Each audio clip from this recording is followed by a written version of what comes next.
thoughts are just like, we have no sense whatsoever. They're just like popping in, popping out, just like, think about us, think about us. I was like, oh my God. It's like keeps changing channels on the TV, you know? It's just like a YouTube channel. It really depends. The success depends on the amount of viewership and subscribers. Makes sense. Very good analogy. So your Very good. thoughts arise, and they're depending on your viewership. And then the really good thoughts arise, and they want you to subscribe. Yeah. You see, so it basically, you see, the mind is a virtual reality projector, and it only works if someone's watching. Mm. You see, so its success depends upon the watching. Now, here's the thing that is not recognized is that it's the mind watching itself. That's all that's going on. This is strictly a mind game. The mind is watching itself. And basically what you have here is stillness. That's all there is stillness. Now, the mind fills the stillness with this and that, and this and that, and this and that. It fills all that empty space with itself. And now it's filled so much of the empty space with itself that the stillness is invisible. It's not known. But all it is the mind playing with the mind. And as long as you have linked yourself with the mind and you say, that is me, then it gives the mind power to be you. Now this simple tool that was meant to help with the body's survival has become you. Now that simple tool has said, I'm in charge. It was supposed to be a tool that you were in charge of, but now it's switched and it's taken over. And that's how it works. Now it's created its own world. And it said, this world is your world. And you bought it. And you believed it, which gave it more power. But it's just the mind playing with the mind. It's just the mind believing in the mind. It's all just a mind game.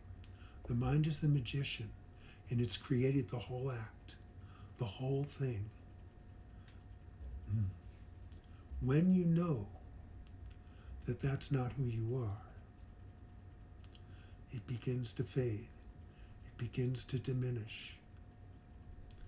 When the power of the mind is diminished because you no longer believe it, it all begins to fade. And in that fading, what happens is that which has always been is revealed. It's just obvious because that's what's left. When all of the mind's camouflage has been removed, what's left is what's always been there. You see? And the mind's camouflage is removed simply by seeing the mind for what it is. You see? If no one buys it, the mind has no one to perform for. If the mind keeps knocking at your door and no one answers, it's like this. So I heard this example given by David Godman. He said it's like you look out your window and you see there's this guy coming and you know what he is. He's a salesman and he's going to come to your door. He's going to try and sell you something you don't want.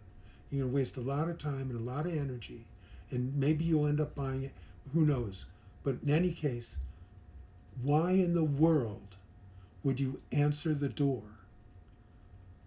Don't bother answering the door. You saw him coming. You know what's going to come. You know what the deal is. Don't answer the door. Then you don't have to deal with any of it.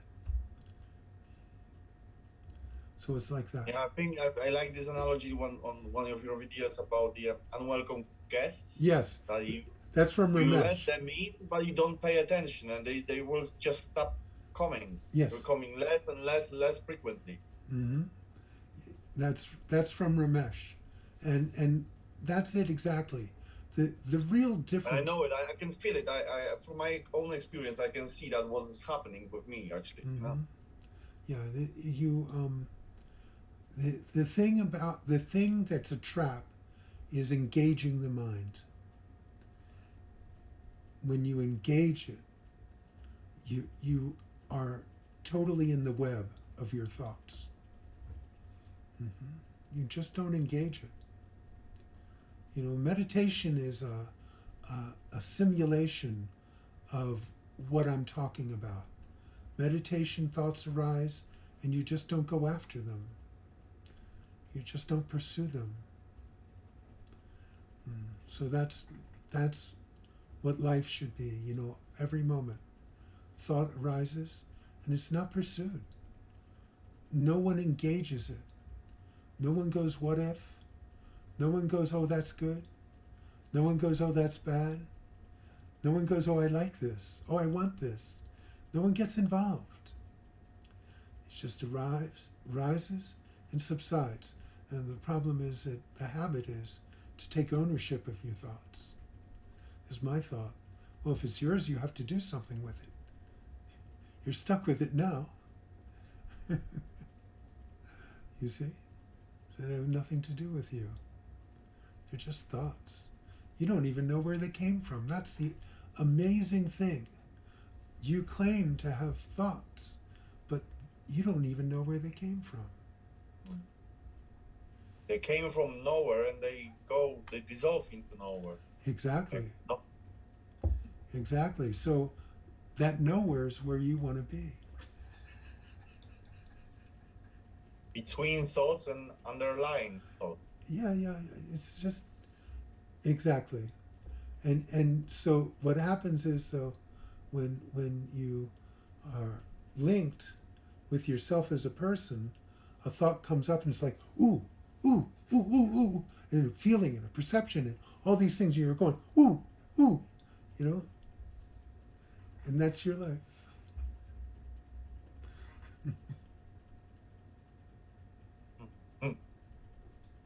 Seems silly.